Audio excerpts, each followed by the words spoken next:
Assalamualaikum warahmatullahi wabarakatuh. Perkenalkan, nama saya Sabita Senia Rizky Afiananda, NIM 220103110137. Di sini saya akan menjelaskan tentang kurikulum Merdeka dan kurikulum yang ada di Korea Selatan. Pertama, saya di sini akan menjelaskan tentang kurikulum yang ada di Korea Selatan. Sejarah kurikulum pendidikan di Korea Selatan ini sudah direvisi sebanyak 6 kali sampai versi ke-7. Mulai dari kurikulum tradisional Konfusianis, Social Study, dan kurikulum nasional. Sejak tahun 1970-an, pembaruan kurikulum pendidikan di Korea ini dilakukan dengan mengkoordinasikan pembelajaran teknik dalam kelas dan pemanfaatan teknologi. Kurikulum di Korea Selatan diterbitkan oleh KICE, Korea Institute of Curriculum and Evaluation, dengan kurikulum standar meliputi bahasa Korea, kesenian, adat budaya, ilmu pengetahuan sosial, matematika, ilmu pengetahuan alam, pendidikan kesehatan jasmani, musik, dan bahasa Inggris. Di Korea Selatan ini dibagi menjadi 3 jenjang dalam pendidikan. Yang pertama itu pendidikan primer. Pendidikan primer ini pendidikan pada jenjang anak usia 3-6 tahun untuk masa prasekolah dan anak dengan usia 6 tahun sampai 14 tahun untuk sekolah dasar. Biasanya juga disebut grade 1-6 pada jenjang ini. Prosesnya dilaksanakan di taman kanak-kanak dan sekolah dasar. Yang kedua itu ada pendidikan sekunder. Pendidikan sekunder ini anak dengan usia 12-18 tahun, biasanya disebut dengan grade 7-9 dan grade 10-12. Prosesnya dilaksanakan selama 6 tahun dengan 3 tahun di sekolah menengah dan 3 tahun di sekolah atas.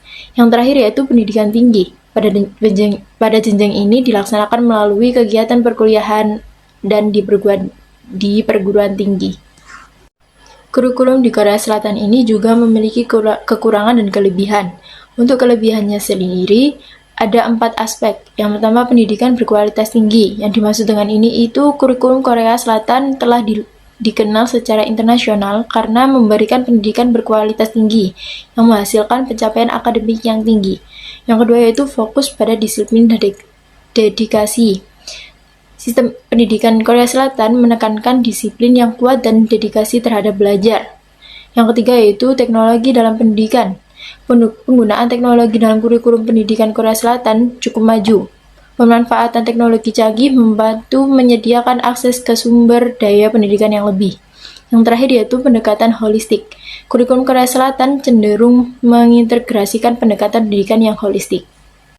Untuk kekurangannya sendiri yaitu ada 4 aspek juga. Yang pertama itu tingkat stres yang tinggi.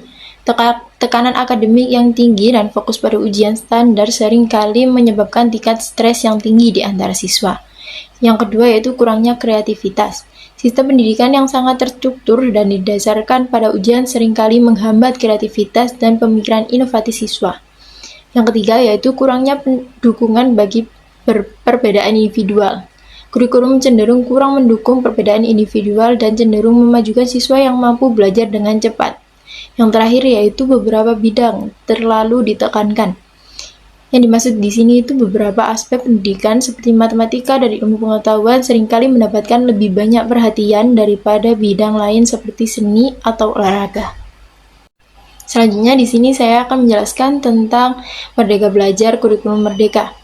Merdeka Belajar sendiri adalah sebuah program yang digagas oleh Menteri Pendidikan, Kebudayaan, Riset, dan Teknologi Nadiem Anwar Makarim sebagai upaya mewujudkan kemerdekaan dalam belajar.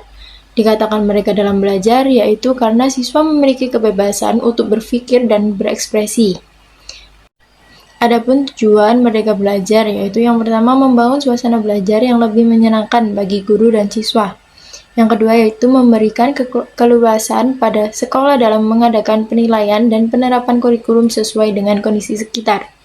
Yang ketiga yaitu memenuhi kebutuhan peningkatan sumber daya manusia dalam menghadapi era revolusi industri 4.0.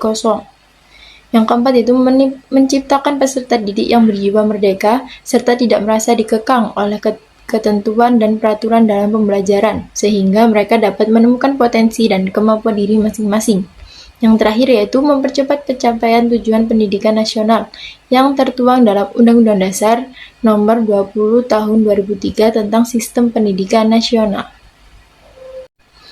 Untuk pengertian kurikulum Merdeka sendiri, yaitu kurikulum dengan pembelajaran intrakurikuler yang beragam, di mana konten akan lebih optimal akan peserta didik memiliki cukup waktu untuk mendalami konsep dan menguatkan kompetensi.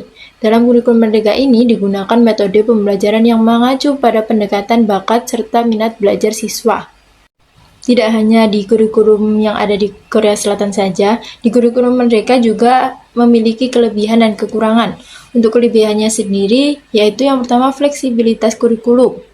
Yang dimaksud di sini kurikulum Merdeka memberikan fleksibilitas yang lebih besar kepada sekolah untuk menyesuaikan kurikulum dengan kebutuhan lokal. Yang kedua yaitu pengembangan keterampilan lokal. Yang ketiga yaitu pengintegrasian teknologi dan inovasi. Untuk yang terakhir yaitu penekanan pada keterampilan abad ke-21. Di sini yaitu memberikan ruang bagi pengembangan keterampilan pada abad 21 seperti kritis, kolaboratif, komunikasi, dan kreativitas. Untuk kekurangannya sendiri yaitu konsistensi dan standar yang kurang jelas. Kekurangan panduan yang jelas dapat menyebabkan variasi besar antara satu sekolah dengan sekolah lainnya, mengakibatkan kesenjangan dalam pendidikan. Yang kedua yaitu kesiapan guru dan sumber daya. Membutuhkan persiapan yang matang bagi guru dan sekolah untuk menerapkan kurikulum yang fleksibel ini. Yang ketiga yaitu evaluasi dan penilaian yang tidak konsisten.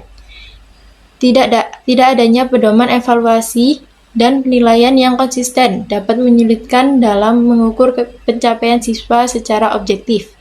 Yang terakhir yaitu keterbatasan monitoring dan pengawasan. Di sini diperlukan sistem yang kuat untuk memantau dan mengevaluasi implementasi kurikulum agar tetap sesuai dengan standar pendidikan yang diinginkan. Sekian dari penjelasan saya. Terima kasih. Wassalamualaikum warahmatullahi wabarakatuh.